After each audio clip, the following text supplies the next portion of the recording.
एक राइड पर चलते हैं। लेना फिर से जम सी गई। राइड? वो हकलाकर बोली। मैं हकलाया था क्या? जेडन ने हल्की मुस्कान के साथ जवाब दिया। तो चल रही हो या नहीं? लेना पूरी तरह कंफ्यूज थी। उसे समझ नहीं आ रहा था कि उसका बॉस अचानक उसे राइड पर क्यों ले जाना चाहता है, लेकिन उसके पास मना करने का ऑप्शन भी नहीं था। कम से कम अगर इससे उसके बॉस पर अच्छा इंप्रेशन पड़ता है तो वो कोशिश करने को तैयार थी। आखिरकार उसने धीरे से सिर हिला दिया। जेडन ने उसकी तरफ हाथ बढ़ाया और दोनों साथ में ऑफिस से बाहर निकल गए। यही उसका प्लान था। जैसे जैसे उसकी इंटेलिजेंस बढ़ रही थी, वो भी स्ट्रेटेजिक खेल खेलना सीख रहा था। इस राइड के दौरान वो देखना चाहता था कि चीजें कहां तक जा सकती हैं, और शायद बहुत जल्द लेना भी उन 3 औरतों में शामिल हो जाए जो लाइट बोर्ड पेंट हाउस तक पहुंच चुकी थी। और इसी के साथ एक नया टास्क धीरे धीरे आकार लेने लगा। मैक्लेरन सेबर के ट्विन टर्बो V8 इंजन की धीमी घरघराहट पूरे पार्किंग गैराज में ऐसे गूंज रही थी जैसे कोई सोया हुआ दानव जाग रहा हो। उसकी चमकदार लाल बॉडी फ्लोरोसेंट लाइट्स के नीचे ऐसे चमक रही थी मानो खुद कार को भी इस सफर की अहमियत महसूस हो रही हो। जेडन ने अपनी हथेलियां रगड़ी और हल्का मुस्कुराया। वाह!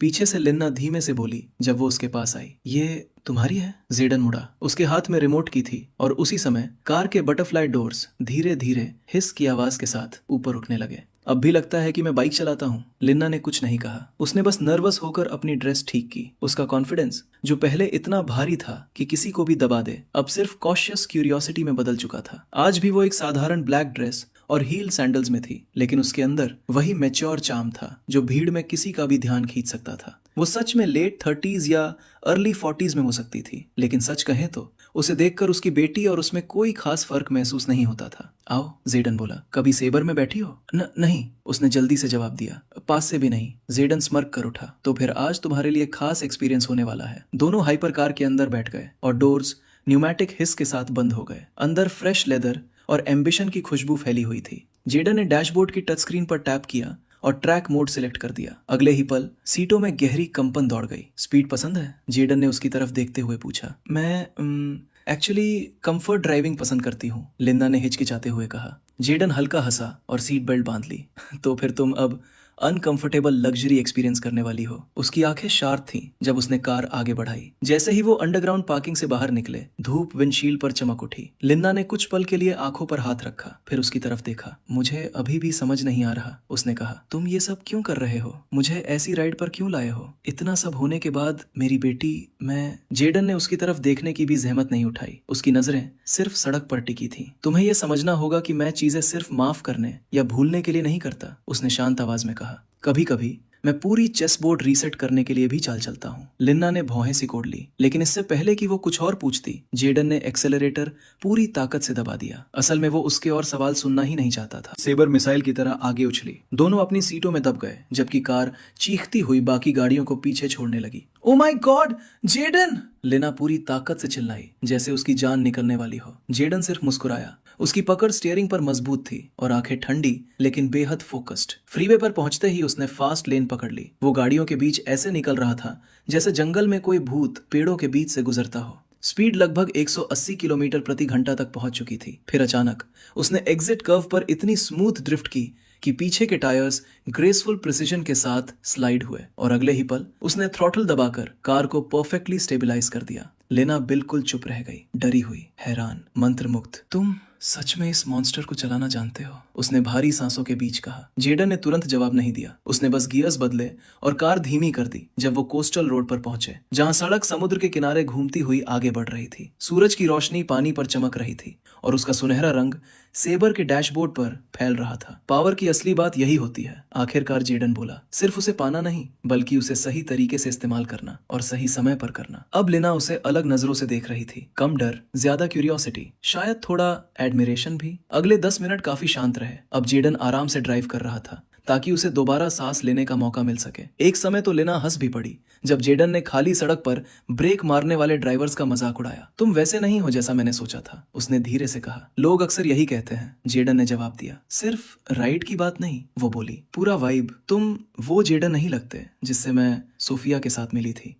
जेडन सूखी हंसी हंसा। वो आदमी मर चुका है और शायद तुम्हारी उसी बेटी ने उसे मारा है। लेना का चेहरा फिर से खराब हो गया, लेकिन उसने जेडन के चेहरे पर वही इस बारे में बात मत करो वाला एक्सप्रेशन देखा, इसलिए उसने बस कंधे उचकाए और चुप रहना बेहतर समझा। जब तक वो शहर लौटे सूरज ऊंची इमारतों के पीछे ढलने लगा था। जेडन ने कार एक ओपन एयर पार्किंग लॉट में रोकी जहां से स्काईलाइन का शानदार व्यू दिख रहा था। मैं जल्द ही यहाँ रहने वाला हूँ, जेडन ने दूर खड़े एक सफेद टावर की तरफ इशारा करते हुए कहा। लाइट बोर्ड पेंट हाउस नाम सुना है? लेना की आंखें चौड़ी हो गईं। रुको, वही लाइट बोर्ड जिसकी कीमत $3 लाख हर 2 हफ्ते की? जेडन ने उसकी बात काट दी। हाँ, फिलहाल सिर्फ 1 हफ्ते के लिए लिया है, लेकिन चाहूं तो स्टे बढ़ा भी सकता हूँ। लेना शौक में ब्लिंक करने लगी। तुम मुझे ये सब क्यों बता रहे हो? अब उसकी क्यूरियोसिटी के साथ सस्पिशन भी साफ दिख रही थी। जेडन कार से बाहर निकला और उसकी साइड का डोर खोलकर उसे बाहर आने में मदद की। वो धीरे धीरे बाहर आई, कंफ्यूज्ड लेकिन इंट्रीग्ड। मैं चाहता हूँ कि तुम 3 दिन बाद वहां हो, जेडन ने अचानक कहा। उसे रीसेट प्लेस समझो, तूफान से पहले की शांति। उसके बाद तुम काम शुरू करोगी, लेकिन अभी बस वहां रहना। मैं ही क्यों? उसने आधी फुसफुसाहट में पूछा। तुम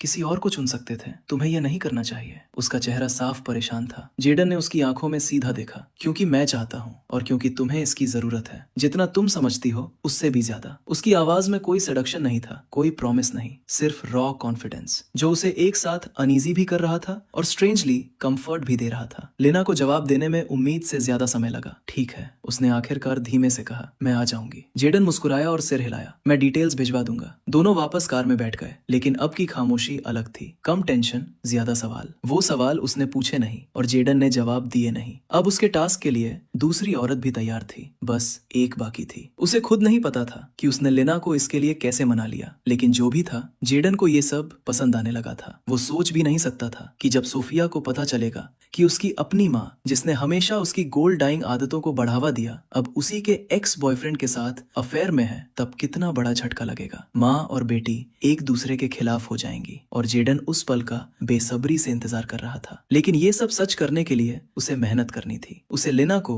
हैरम मेंबर बनाना होगा, चाहे थोड़े समय के लिए ही सही। अपनी रिवेंज प्लान और उसकी लॉयल्टी दोनों के लिए, और उसे उसकी अफेक्शन उस लेवल तक बढ़ानी होगी जहां सब सबसे अच्छे से काम करें, कम से कम 60%। ये किसी बेहद खतरनाक चीज की शुरुआत थी। अब जबकि उसके पास पहले से ही 2 लड़कियां थीं, तनाव काफी कम हो चुका था। तभी जेडन को अचानक कुछ समझ आया और रियलाइजेशन होते ही उसके होठों पर हल्की मुस्कान आ गई। ग्रेट, मैं टेमी को भी साथ ले आऊंगा, उसने बड़बड़ाते हुए कहा और लेना को ड्रॉप करने के बाद अपनी कार स्टार्ट कर दी। लेकिन तभी आप उन लेडीज का इस्तेमाल नहीं कर सकते जिनका अफेक्शन 60% से ऊपर हो। होस्ट, टेमी इस मामले में पूरी तरह बाहर है, आपको किसी और को ढूंढना होगा। जेडन का जबड़ा हल्का खुल गया। अब कौन? उसने लगभग फ्रस्ट्रेटेड होकर कहा। ऐसा भी नहीं है कि मेरे पास और कोई ऑप्शन हो। बिल्कुल है। जेडन ने इंटरफेस को घूरा। उसकी आंखों में हल्की इरिटेशन थी, लेकिन उसने ज्यादा बहस नहीं की। आखिर ये एक ऐसा टास्क था जिसे उसे जल्द से जल्द पूरा करना ही था, ताकि रिवॉर्ड्स मिल सके। कंपनी के प्रोजेक्ट में फंडिंग डालने के बाद उसके बैंक अकाउंट में सिर्फ $7 मिलियन बचे थे। अगर कैंपस वाला टास्क कंप्लीट करने पर रिवॉर्ड्स नहीं मिले होते तो उसके पास इससे भी कम पैसे बचते। अब उसे साफ समझ आ चुका था कि वो यूं समय बर्बाद नहीं कर सकता। सिस्टम जो भी टास्क दे उसे पूरा करना ही होगा, क्योंकि हर टास्क के साथ मिलियंस जुड़े थे और जैसा सिस्टम ने कहा था, आगे और भी बहुत से टास्क आने वाले थे। कुछ तो इतने क्रेजी थे कि जेडन उन्हें एक्सेप्ट करने की हिम्मत भी नहीं कर सकता था, लेकिन उनके रिवॉर्ड्स बेहद बड़े थे। एक समय तो ऐसा आया कि जेडन उन टास्क को सीरियसली देखने के बारे में सोचने लगा, लेकिन फिर उसने खुद को रोक लिया। अभी नहीं, उसने मन ही मन सोचा। इस स्टेज पर उसे पहले एक मजबूत फाउंडेशन बनानी थी और फिर सॉलिड बैकअप के साथ ऊपर जाना था। इसी सोच में डूबा हुआ वो तीसरी लड़की के बारे में सोच ही रहा था कि तभी उसका फोन बज उठा। आमतौर पर उसे मेलिंडा, सबरीना या कमीलिया के कॉल्स आते थे, लेकिन इस बार कॉलर अलग थी और शॉकिंगली ये वो कांटेक्ट था जिसकी उसे बिल्कुल उम्मीद नहीं थी, या शायद वो उसे पूरी तरह भूल ही चुका था। Hello Jayden, it's Paula. दूसरी तरफ से एक नर्म और फेमिलियर लड़की की आवाज आई। जेडन तुरंत पहचान गया। नाम सुनते ही उसके चेहरे पर मुस्कान आ गई। ये पॉला थी, वही क्लासमेट जिसे उसने रोज दिया था और जिसने उससे उसका नंबर मांगा था। हे ब्यूटी, जेडन ने सॉफ्ट टोन में जवाब दिया। मुझे पता था कि तुम्हें मुझे कॉल करने में हमेशा की तरह बहुत टाइम लगेगा, इसलिए मैंने खुद ही कॉल कर लिया। पॉला ने हल्की डिसअपॉइंटमेंट भरे टोन में कहा। जेडन बस हल्का हंसा। लास्ट टाइम मैंने चेक किया था तो मैंने तुम्हें अपना नंबर दिया था, टेक्निकली कॉल तुम्हें करना चाहिए था, उसने काम और पोलाइट टोन में जवाब दिया। ठीक है, वो अलग बात है, पॉला बोली। आज फ्री हो, मिलते हैं। उसके डिमांडिंग टोन ने जेडन की आंखें चमका दी। एक पल में ही उसे समझ आ गया कि ये मौका अच्छा है। एक्चुअली आज मैं काफी बिजी हूँ, किसी और दिन मिलते हैं। शायद 4-5 दिन बाद, जेडन ने पूछा। ठीक है, बस तुमसे मिलना चाहती थी क्योंकि अब तुम क्लास में मुझसे बहुत दूर बैठते हो और हेलो बोले बिना ही चले जाते हो, पॉला ने कहा। लेकिन उसके टोन में रेजेंटमेंट नहीं था। जेडन उसकी बात समझ सकता था। अब तक उसका पूरा फोकस सिर्फ लेक्चर्स अटेंड करने, सीखने और निकल जाने पर था। उसका ध्यान पॉला से हट चुका था और ऑनेस्टली उसे उससे अब तक ज्यादा ग्रीन लाइट भी नहीं मिली थी। लेकिन अब उसे लग रहा था कि चीजें बदल रही हैं। Look, I am sorry for that पॉला, बस मैं इन दिनों बहुत बिजी था और समझ सकती हूँ, पॉला ने बीच में कहा। रिच मैन के दिमाग में हमेशा बड़ी चीजें चलती रहती हैं। मैं तुम्हें ब्लेम नहीं करती जय। फिर उसने पूछा, तो कहाँ मिल रहे हैं? Light board paint house, Thursday को, किसी भी टाइम। मैं तुम्हारा इंतजार करूंगा, जेडन ने जवाब दिया। व्हाट? Light board? वो पेंट हाउस ऑरिगन आइलैंड वाला? पॉला शॉक में बोली। You are not wrong, Jayden मुस्कुराया। वहां? ये तो बहुत ह्यूज है जय, पॉला ने कहा। उसके गाल हल्के लाल पड़ चुके थे। हमारा साथ बिताया गया टाइम भी उतना ही ह्यूज होगा। जेडन फ्लर्ट करने से खुद को रोक नहीं पाया। दूसरी तरफ पॉला जोर से ब्लश कर गई। श्योर इट वुड, उसने धीमी आवाज में कहा। और फिर कुछ देर बाद दोनों ने कॉल एंड कर दिया। उसी पल जेडन के सामने एक नोटिफिकेशन पॉपअप हुआ। New harem member added, name Paula Ederson, occupation student, freelancer, affection level 17%, status slightly interested, note intimacy paths available through care, respect and playful flirtation. Harem total 3। Jaden हैरान था, उन्होंने सिर्फ बात की थी, फिर पॉला अचानक हैरम में कैसे ऐड हो गई? उसे टेमी के साथ पहली मुलाकात याद आई जहां कुछ ऐसा ही हुआ था, इसलिए उसने ज्यादा नहीं सोचा। लेकिन अब उसके दिमाग में एक और सवाल घूम रहा था। लिन्ना राइड के बाद हैरम में ऐड क्यों नहीं हुई? आखिर उसके हिसाब से किसी लड़की को लग्जरी राइड पर ले जाना इतने समय बाद फोन पर फ्लर्ट करने से कहीं ज्यादा रोमांटिक था। लेकिन हमेशा की तरह सिस्टम ने एक्सप्लेनेशन देने में देर नहीं की। किसी लेडी को हैरम में ऐड करने के लिए पहली बार उसका अफेक्शन मूव होना जरूरी है। उदाहरण के लिए पॉला का अफेक्शन पहले सामान्य रूप से 15% था। बातचीत के बाद आपने उसे 17% तक बढ़ा दिया। जेडन हल्का चौंका। मतलब लिन्ना ने उस राइड के बाद कुछ फील ही नहीं किया? उसने पूछा। लिन्ना ने कुछ महसूस जरूर किया, लेकिन उससे उसका अफेक्शन ट्रिगर नहीं हुआ। वो केवल इम्प्रेस्ड हुई थी। जेडन ने धीरे से सिर हिलाया और अपने होंठ दबा लिए। लग रहा है उसका अफेक्शन बढ़ाना आसान नहीं होगा, उसने बड़बड़ाया। लेकिन उसे इससे कोई प्रॉब्लम नहीं थी। हर वुमेन की पर्सनालिटी अलग होती है और लिन्ना जैसी मैच्योर वुमेन के साथ ये ऑब्वियस था। आखिर वो कोई सिंपल लड़की नहीं थी। ऐसी स्ट्रॉन्ग वुमेन से यही उम्मीद की जाती है। वुमेन जो उसकी बिजनेस और सोशल लाइफ दोनों में बड़ा बदलाव ला सकती थी अगर वो उनकी लॉयल्टी जीत पाए। लिन्ना ऐसी ही महिलाओं में से एक थी और जेडन को पूरा यकीन था कि आगे और भी कई ऐसी महिलाएं उसके हैरम में शामिल होंगी। पर्सनैलिटी चाहे जैसी भी हो, पर्पस सबसे पहले आता है। तभी उसके फोन से एक बीप की आवाज आई। उसने स्क्रीन देखी। ये वायरेक्स की तरफ से अपडेट था। Virex coin trading update. Virex coin has skyrocketed to $10,000 per coin. बस इतना पढ़ते ही जेडन शॉक में जम गया। किंग्सलेज मैंशन के अंदर ग्रेगरी किंग्सले और उसका बेटा रॉयज लिविंग रूम में बैठे किसी गंभीर मुद्दे पर बात कर रहे थे। ये साफ है कि वेंस लोग केस दोबारा उठाने वाले हैं। मुझे लगता है वे एमरसन के बेटे को इस्तेमाल करना चाहते हैं। बेचारा लड़का शायद ये भी नहीं जानता कि वे उसे सिर्फ फ्यूल की तरह यूज करेंगे, ग्रेगरी ने कहा। आई स्लाइटली डिसएग्री फादर, रॉयस ने गंभीर एक्सप्रेशन के साथ कहा। जेदन भले ही जवान हो, लेकिन वो इतना आसान नहीं है कि कोई उसे मैनिपुलेट कर ले। मैं उसे सालों से जानता हूँ, भले ही हम दोस्त नहीं थे। ग्रेगरी ने गहरी नजर से बेटे को देखा। तो हमें सबसे ज्यादा किससे डरना चाहिए, जेडन, लूका, कर्टिस या साइलस? रॉयस ने बिना झिझक जवाब दिया। सभी से, सब खतरा है। और अगर वे केस फिर से उठाते हैं तो हमें अभी से प्लान बनाना होगा कि जीतेंगे कैसे। फिर उसने हल्की मुस्कान के साथ कहा, अगर आप इजाजत दें फादर, तो मेरे पास एक प्लान है। बोलो, ग्रेगरी ने सिर हिलाया। साइलस वेन भी उस कॉन्स्पिरेसी का हिस्सा था जो आपने उस समय प्लान की थी, तो क्यों ना हम उसे एक्सपोज कर दें? रॉयस मुस्कुराया। पाह! आउच! डैड! अचानक ग्रेगरी का थप्पड़ रॉयस के चेहरे पर पड़ा। बेवकूफ! ग्रेगरी गुर्राया। तुम्हारे पास जरा भी दिमाग नहीं है? अगर साइलस एक्सपोज हुआ तो सीधा मैं भी एक्सपोज हो जाऊंगा। सबको पता चल जाएगा कि एमरसन को फंसाने वाला मैं था और फिर मैं जिंदगी भर जेल में सड़ूंगा। उसकी आंखों में गुस्सा साफ जल रहा था। तुम 23 साल के हो, लेकिन दिमाग 11 साल के बच्चे जैसा है। रॉयस ने ऑकवर्ड हंसी दी। इट्स ओके डैड, मैं कोई और तरीका सोच लूंगा। आपको मुझ पर भरोसा करना चाहिए। तुम्हारे प्लान्स फॉलो करने से पहले मुझे 10 बार सोचना पड़ेगा। ड्राई हेड, ग्रेगरी ने तिरस्कार से कहा। रॉयस का चेहरा उदास हो गया और फिर उदासी धीरे धीरे गुस्से में बदल गई। वो कमरे से निकलने ही वाला था कि ग्रेगरी ने उसे रोक लिया। कहाँ जा रहे हो? उसने घूरते हुए पूछा। अपनी गर्लफ्रेंड से मिलने, ऑब्वियसली। रॉयस ने भी घूर कर जवाब दिया। ग्रेगरी का चेहरा तुरंत काला पड़ गया। वो उठकर रॉयस के पास आया। उसकी मुट्ठी बन चुकी थी और रॉयस अच्छी तरह जानता था कि इसका मतलब क्या होता है। जब ग्रेगरी उसके बिल्कुल करीब पहुंचा, उसने रॉयस की कॉलर पकड़ ली। वो चाहता तो अभी उसे मार सकता था, जैसे हमेशा करता था जब रॉयस कोई बेवकूफी करता, लेकिन इस बार उसने खुद को रोक लिया। कुछ सेकंड बाद उसने मुट्ठी ढीली की, मगर कॉलर नहीं छोड़ा। तुम कितने बेवकूफ हो, ग्रेगरी ने भारी आवाज में कहा। तुम्हारे पिता को तुम्हारी जरूरत है और तुम लड़कियों के पीछे भाग रहे हो। रॉयस ब्लिंक करने लगा। You didn't need my help. पाह! एक और थप्पड़, इस बार उसके बाएं गाल पर। उसकी आंखें फैल गईं। बिल्कुल जरूरत नहीं पड़ेगी अगर तुम ऐसे पैथेटिक फूल बने रहोगे।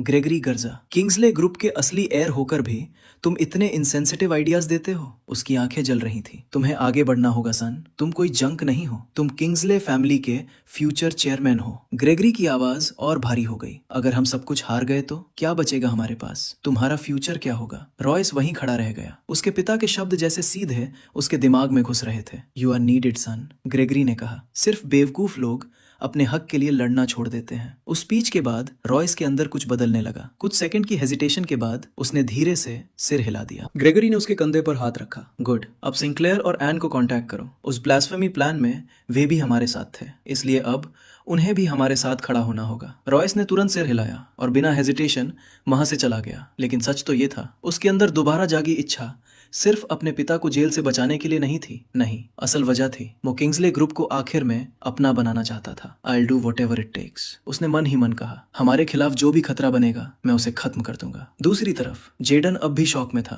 वायरेक्स कॉइन कुछ ही दिनों में इतनी तेजी से कैसे बढ़ गया? कुछ दिन पहले उसकी कीमत $500 भी नहीं थी और अब $10,000 प्रति coin. I can't believe this, Jayden ने अपनी आंखें रगड़ते हुए कहा। लेकिन ये सपना नहीं था, सब सच था। सिस्टम की आवाज गूंजी। बैडली सरप्राइज्ड, जेडन लगभग चिल्लाया। मैंने 4 लाख वायरेक्स कॉइन्स खरीदे थे और अगर हर कॉइन अब $10,000 का है तो मेरे पास ऑफिशियली $4 बिलियन हैं। उसकी आंखें एक्साइटमेंट से फैल गईं। मुझे पता है, लेकिन हमेशा की तरह सिस्टम की आवाज शांत थी। जेडन के दिल में खुशी संभल नहीं रही थी। तभी अभी कॉइन्स ट्रेड करने की सलाह नहीं दी जाती। एक पल में जेडन के चेहरे की सारी चमक गायब हो गई। व्हाट, मजाक कर रहे हो क्या? उसने इंटरफेस को घूरा। ये सिर्फ अर्ज है, अभी बेचोगे तो बाद में पछताओगे। अभी सही समय नहीं है। जेडन का जबड़ा खुल गया। वाई? मैं अब ऑफिशियली बहुत अमीर हूँ, उसने फ्रस्ट्रेशन में कहा। लेकिन सिस्टम शांत रहा। सच में? क्या तुम्हें लगता है तुम अमीर हो चुके हो? जेडन की आंखें सिकुड़ गईं। व्हाट? क्या तुम अब अपने दुश्मनों से ज्यादा अमीर हो? और उसी पल जेडन फ्रीज हो गया। उसने गहराई से सोचना शुरू किया। ग्रेगरी की नेटवर्थ लगभग 16 से 17 बिलियन डॉलर है, उसने धीरे से कहा। और ऑनेस्टली मुझे वेन्स पर भी भरोसा नहीं है। उनकी वर्थ करीब 7 बिलियन है। उसका चेहरा डार्क हो गया। क्रैप, वे अभी भी मुझसे ज्यादा अमीर हैं। देखा, इसलिए पेशेंस सीखो होस्ट। अगर तुम सच में अपने पिता का बदला लेना चाहते हो, अगर सच में टॉप पर पहुंचना चाहते हो, तो फिलहाल पेशेंस ही सबसे जरूरी है। जेडन ने लंबी सांस ली और धीरे से सिर हिला दिया। उसके बाद वो सीधे घर लौट गया। रास्ते भर वो यही सोचता रहा कि सही समय कब आएगा कॉइन्स कैश आउट करने का। लेकिन एक बात साफ थी, जब तक कॉइन्स ग्रो करते रहेंगे, पेशेंस भी मजबूत बनी रहेगी। जब वो घर पहुंचा, तेमी हमेशा की तरह डिनर तैयार कर चुकी थी। लेकिन फ्रेश होने के बाद भी वो तुरंत खाने नहीं बैठा। उसने टेमी की तरफ देखा। उसका चेहरा थोड़ा डल था और जेडन जानता था क्यों। सुबह वाले उस एग इंसिडेंट की वजह से, जब उसने कहा था कि एग का टेस्ट मिट्टी जैसा है, और उस इंसल्ट की वजह से टेमी का अफेक्शन कम हो गया था। वो जानता था कि टेमी को बुरा लगा था और वो बिना दूसरा खाना बनवाए ही निकल गया था। टेमी को दुख हुआ था, शायद गुस्सा भी, और ऑनेस्टली उसे पूरा हक था। हे, जेडन ने कहा जब तेमी खाना लेकर आई। तेमी बिना जवाब दिए वापस जाने लगी, लेकिन तभी जेडन ने उसका हाथ पकड़कर उसे अपनी तरफ खींच लिया और सीधे उसके होठों पर किस कर दिया। कुछ सेकंड बाद वो पीछे हटा और धीमी आवाज में बोला, आई एम सॉरी, तुम दुनिया की सबसे अच्छी कुक हो। तभी तेमी ग्रेस के अफेक्शन बार में बदलाव हुआ है 99%। जेडन ब्लिंक करने लगा। That was close. Task paint house अब ऑफिशियली सेट हो चुका था। उसी रात जेडन ने पेंट हाउस बुक कर दिया, ये सुनिश्चित करते हुए कि सब कुछ उस दिन के लिए परफेक्टली तैयार हो। एजेंट से कांटेक्ट करने के बाद उसे पता चला कि पेंट हाउस पहले से 3 लोगों ने 2 दिन बाद के लिए बुक कर रखा था, लेकिन जेडन ने इसे अमीरों वाले तरीके से हैंडल किया। मैं पूरे पेंट हाउस के लिए पूरे हफ्ते का डबल पेमेंट दे सकता हूँ। सर, आप जानते हैं हम उन्हें डिसअपॉइंट नहीं कर सकते। ट्रिपल अमाउंट कैसा रहेगा? Okay, deal. जेडन मुस्कुरा दिया। उसे पूरे हफ्ते के लिए पेंट हाउस बुक करने में $5 लाख देने पड़े, यानी एक्चुअल अमाउंट का 3 गुना। ये पूरी तरह पैसे की ताकत थी। बिजनेस का यही प्रिंसिपल होता है, लोग तुम्हें सिर्फ इसलिए छोड़ सकते हैं क्योंकि उन्हें तुमसे बेहतर कुछ या कोई और मिल गया। दुनिया की लगभग हर चीज पर यह लागू होता है। सोफिया के रॉयस के लिए उसे छोड़ने की याद आते ही जेडन बस हल्का मुस्कुराया और कंधे उचकाए। पेमेंट कंप्लीट करते ही उसका ई टिकट सीधे उसके पास भेज दिया गया। अब बस एक्शन शुरू होना बाकी था। कल वो पेंट हाउस शिफ्ट होगा और वहां आने वाली पहली लड़की होगी कैमिलिया। ये एक स्मार्ट मूव था, क्योंकि ऑनेस्टली सोफिया से ब्रेकअप के बाद जितनी भी लड़कियां उसकी जिंदगी में आई थी, उनमें से जेडन को फ्रॉस्ट फैमिली की लड़की सबसे ज्यादा पसंद थी। लेकिन अब एक प्रॉब्लम थी, उसे टेमी को इसके बारे में बताना था। सीधे नहीं, बिल्कुल नहीं। उसे फिर झूठ बोलना पड़ेगा, क्योंकि अभी हैरम प्रोग्रेस इतनी स्ट्रांग नहीं हुई थी। हे स्वीटी, जेडन ने कहा। दोनों डिनर खत्म कर चुके थे और सोने की तैयारी कर रहे थे। टेमी ने उसकी चेस्ट से सिर उठाया। उसकी आंखें नींद से भारी थी। बस बताना था, मैं एक हफ्ते के लिए बाहर जा रहा हूँ, जेडन ने उसके शोल्डर पर हाथ फेरते हुए कहा। ये सुनते ही टेमी तुरंत पूरी तरह जाग गई। व्हाट? वाई? कहाँ जा रहे हो? उसने क्यूरियस नजरों से पूछा। Important business trip. तुम जानती हो ना, मेरी नई कंपनी का प्रोजेक्ट चल रहा है, तो कुछ चीजें पर्सनली हैंडल करनी पड़ेंगी। जेडन ने पूरी सिंसियरिटी के साथ जवाब दिया। बेबी, किसी और को भेज दो ना। टेमी ने तुरंत नाराजगी दिखाई। तुम्हारा एम्बेसडर, मैनेजर, कोई भी? नो टेमी, जेडन ने सिर हिलाया। मैं अभी कंपनी में नया हूँ और ऑनेस्टली मुझे किसी पर ट्रस्ट नहीं है। वो थोड़ा रुका। कंपनी मेरे आने से पहले बहुत डेट में थी। कौन जाने प्रॉब्लम उन्हीं लोगों की वजह से हुई हो। टेमी अब भी कन्विंस्ड नहीं हुई। वो होना भी नहीं चाहती थी, लेकिन जेडन का एक्सप्रेशन ऐसा था जैसे उसने अपना डिसीजन बदलने का कोई इरादा ही नहीं रखा हो। आखिरकार उसने लंबी सांस ली। वो जेडन से बहुत प्यार करती थी और चाहती थी कि वो सक्सेसफुल बने, इसलिए उसे जाने देना ही होगा। वैसे भी उसके पास कोई चॉइस नहीं थी। I will miss you. Temi उसके सीने पर झुक गई और हल्का रोने लगी। जेडन ने उसे कडल करते हुए सुला दिया। जैसे ही टेमी सो गई, जेडन तुरंत अपने रिसर्च में लग गया। AI course, unique car construction methods और ऐसी टेक्नोलॉजीज जो कार्स को सबसे अलग बना सकती थी। हालांकि ये सब उसकी तरफ से सिर्फ छोटी सी कोशिश थी, क्योंकि सिस्टम के पास पहले से ही हिडन प्लान्स थे। लेकिन असली चैलेंज आगे आने वाला था। ऐसी कार बनाना जो दुनिया में पहले कभी बनी ही ना हो। ये सबसे मुश्किल चीजों में से एक था। दूसरी तरफ मोनार्क कैफे अब क्लाउड ब्रिज सिटी का नंबर 1 कैफे बन चुका था। मेलिंडा ने कुछ नए वर्कर्स भी हायर कर लिए थे। हालांकि रीस, हार्पर और जॉर्ज अब भी सीनियर स्टाफ थे। अब मोनार्क कैफे सिर्फ एक कैफे नहीं रहा था, ये एक वाइब बन चुका था, एक सैंक्चुअरी, एक राइजिंग ब्रांड जो उस लेवल की अटेंशन खींच रहा था जिसकी मेलिंडा ने कभी उम्मीद नहीं की थी। वो पेमेंट टर्मिनल के पास रखे रोज पेटल्स वाले ग्लास जार को एडजस्ट कर रही थी कि तभी कैफे का डोरबेल बजा। 2 आदमी अंदर आए। वे रेगुलर कस्टमर्स जैसे बिल्कुल नहीं लग रहे थे। न ऑफिस क्राउड, न ट्रेंडी हिपस्टर्स। उनकी चाल बहुत कंट्रोल्ड थी, बहुत रिहर्स्ड। लंबा वाला आदमी ग्रे सूट पहने था, जिसकी स्लीव्स इतनी ऊपर थी कि उसकी स्कार्ड रिस्ट दिख रही थी। दूसरा आदमी थोड़ा भारी बॉडी वाला था, लेकिन उसकी आंखों की इंटेंसिटी ही काफी थी। गुड आफ्टरनून, उसने प्रोफेशनल स्माइल के साथ कहा। Table for 2। तभी लंबे आदमी ने अपना बैज दिखाया। We are officers from the DEA। हम यहाँ कॉफी पीने नहीं आए। एक पल के लिए समय जैसे रुक गया। रीस, जो कॉर्नर टेबल पर किसी कस्टमर से मजाक कर रहा था, अचानक चुप हो गया। हार्पर ने मिल्क फ्रॉथर से नजर उठाई। जॉर्ज, जो ग्लास वॉल के पास सिनेमन रोल खाते हुए खड़ा था, तुरंत सीधा हो गया। मेलिंडा ब्लिंक करने लगी। Is there a problem? छोटा ऑफिसर आगे बढ़ा। उसका नाम एजेंट लाइल था। हमें 3 अलग रिपोर्ट्स मिली हैं, उसने कहा, जिनमें क्लेम किया गया है कि आपका कैफे इल्लीगल एडिटिव्स वाली कॉफी सर्व कर रहा है। मेलिंडा की भौहें सिकुड़ गईं। Excuse me? तभी दूसरा ऑफिसर एजेंट रिवस बोला, स्पेसिफिकली कोकेन डेरिवेटिव और एक अननोन बोटेनिकल कंपाउंड का मिक्सचर। उसने ठंडी नजर से कहा, जो सपोजिटली डोपामीन सर्ज बढ़ाता है, फ्लेवर इंप्रूव करता है और एडिक्शन को स्मूथ बनाता है। रीस धीरे से बड़बड़ाया, this has to be a joke. George तुरंत काउंटर की तरफ आया। ये कैसी बकवास है? आप हम पर कैफे में कोक बेचने का आरोप लगा रहे हो। सेलिंग नहीं, लाइल ने कामली करेक्ट किया। सर्विंग, स्मॉल डोजेस में, लेकिन इलीगल तो फिर भी है। मेलिंडा ने दोनों हाथ हल्के ऊपर किए। हम ड्रिंक्स में कुछ इलीगल यूज नहीं करते। हमारे सप्लायर्स हमेशा क्लीन रहे हैं। हार्पर भी आगे आ गई। रूमर्स के बेसिस पर यहाँ घुसकर ऐसा एटीट्यूड दिखाने के लिए आपको प्रूफ चाहिए होगा, उसने स्टर्न टोन में कहा। एजेंट रिवर्स ने एक ट्रांसपेरेंट एविडेंस बैग निकाला। उसके अंदर मोनार्क कैफे का क्रम्पल्ड सिग्नेचर कप था। हमें इसमें कोकेन डेराइव्ड कंपाउंड के ट्रेस मिले हैं, उसने कहा। साथ ही एक एक्सोटिक डेरिवेटिव भी। जिसे हम अभी आइडेंटिफाई नहीं कर पाए। उसने आगे कहा, 3 कस्टमर्स ने एडिक्टिव सिम्टम्स रिपोर्ट किए हैं। पहली बार मेलिंडा के चेहरे पर डर दिखा। वेट, मुझे लगता है मुझे पता है ये क्या हो सकता है, उसने जल्दी से कहा। वो काउंटर के नीचे झुकी और एक छोटा ग्लास बॉक्स लेकर वापस आई। उस बॉक्स के अंदर एक डेलिकेट गोल्डन फ्लावर रखा था। उसकी पेटल्स लाइट में अजीब तरह से चमक रही थीं, ऑलमोस्ट अनरियल। ये, मेलिंडा ने कहा, मेरे बॉस जेडन कोल ने दिया था 2 हफ्ते पहले। उन्होंने कहा था ये फ्लेवर एनहेंसर की तरह काम करेगा। उसने जल्दी से जोड़ा, हमने इसे सिर्फ कुछ लिमिटेड ट्रायल बैचेस में इस्तेमाल किया था। एजेंट रिवस ने फ्लावर बॉक्स पकड़ लिया। दोनों ऑफिसर्स उसे ऐसे देखने लगे जैसे वो टिकिंग बॉम्ब हो। लाइल ने पूछा, ये उसे मिला कहाँ से?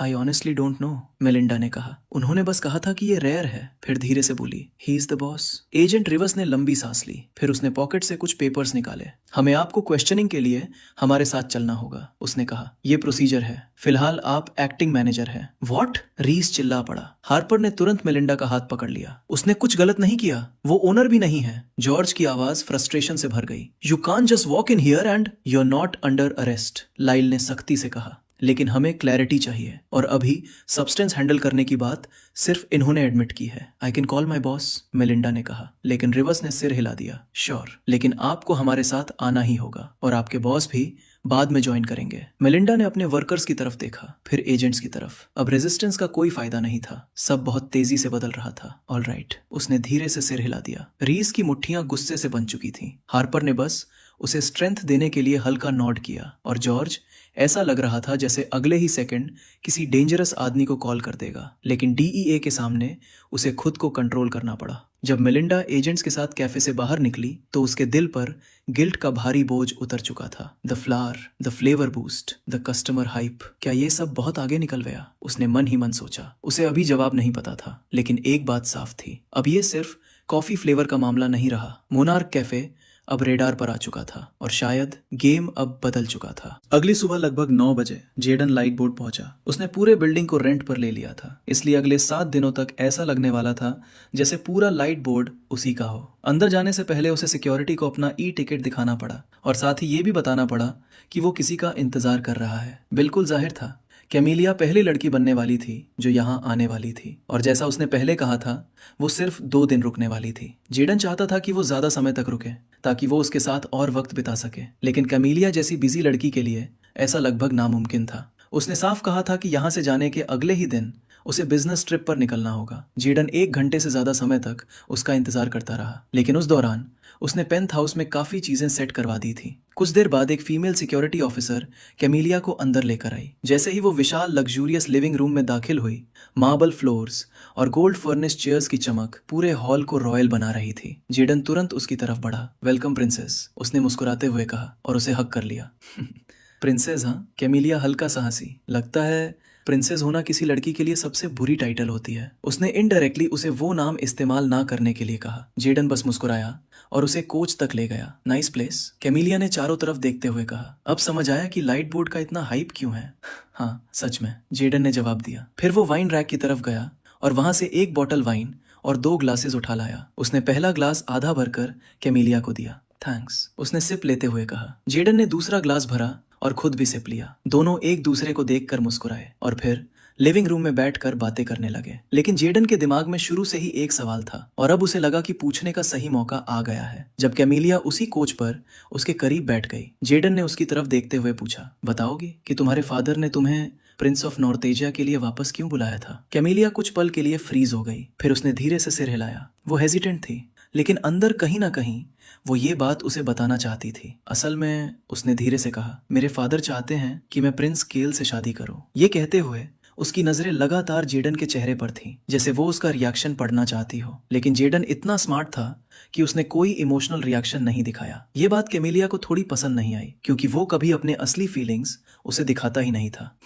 ये तो बहुत बड़ी बात है, जेडन बोला, बड़ी और पागलपन भरी। कैमिलिया ने ब्लैंक एक्सप्रेशन के साथ जवाब दिया और फिर वाइन का सिप लिया। लेकिन तुम इसके खिलाफ क्यों हो? जेडन ने पूछा। नो ऑफेंस, लेकिन नॉर्थ एशिया के प्रिंस से शादी कौन नहीं चाहेगा? किंग का बेटा, गोल्डन थ्रोन का एयर, ये तो बहुत बड़ा स्टेटस है। कमीलिया ने एक और सिप लिया और कंधे उचका दिए। बहुत सारी लड़कियां प्रिंस से शादी करने के लिए मर रही होंगी, लेकिन मैं उनमें से नहीं हूँ। उसकी आवाज में जरा भी हेजिटेशन नहीं थी। वो पूरी तरह सीरियस थी और जेडन ये महसूस कर सकता था। वाह, ये इम्प्रेसिव है, जेडन ने कहा। लेकिन अगले ही पल कमीलिया का चेहरा डार्क हो गया। असल प्रॉब्लम मेरे फादर है, उसने कहा। उन्हें लगता है कि मेरी जिंदगी डिसाइड करने का हक सिर्फ उन्हीं के पास है। उनके हिसाब से प्रिंस केल से शादी करना ग्रेटर गुड के लिए है, लेकिन मुझे इसमें कोई अच्छाई नहीं दिखती। बस एक केज्ड डॉटर से प्रिजनर वाइफ बन जाना। उसकी आवाज में दर्द साफ महसूस हो रहा था। जेडन ने उसकी तरफ झुकते हुए कहा, हे, तुम्हारे पास चॉइस है। प्रेशर को खुद पर हावी मत होने दो। कमीलिया हल्का सा हंसी, लेकिन वो हंसी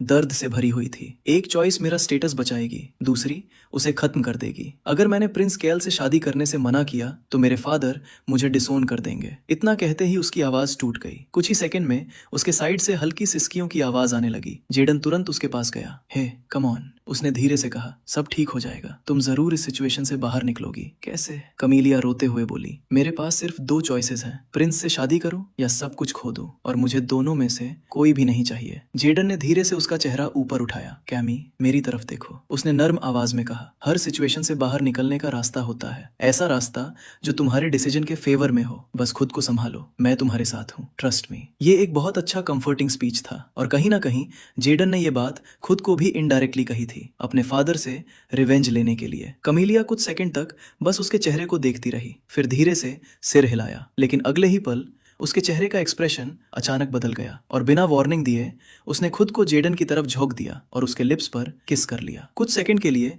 जेडन की आंखें शार्प हो गईं। पहली चीज की उसे उम्मीद नहीं थी, लेकिन दूसरी चीज की थी, और इस बार उसने खुद को बिल्कुल नहीं रोका। उस दिन वाली डेट उसके फादर के सडन समन की वजह से खराब हो गई थी, लेकिन आज सब अलग होने वाला था। कमीलिया बिना अपने फादर को बताए घर से निकली थी। उसने बॉडीगार्ड्स भी साथ नहीं लाए थे, उसका फोन भी स्विच्ड ऑफ था। फ्रॉस्ट फैमिली की खूबसूरत प्रिंसेस के साथ वक्त बिताने का इससे बेहतर मौका नहीं हो सकता था, और जेडन इसे वेस्ट करने वाला नहीं था। सच तो ये था कि कमीलिया खुद भी लंबे समय से उसे चाहती थी, और अब आखिरकार उसे मौका मिला था। दोनों काफी देर तक एक दूसरे के साथ उस खास पल का आनंद लेते रहे। उनके बीच एक अजीब सी गर्माहट थी, जैसे दोनों धीरे धीरे दुनिया से कटते जा रहे हों। कुछ ही देर बाद जेडन ने उसे अपनी बाहों में उठाया और उसे लेकर बेडरूम की तरफ बढ़ गया।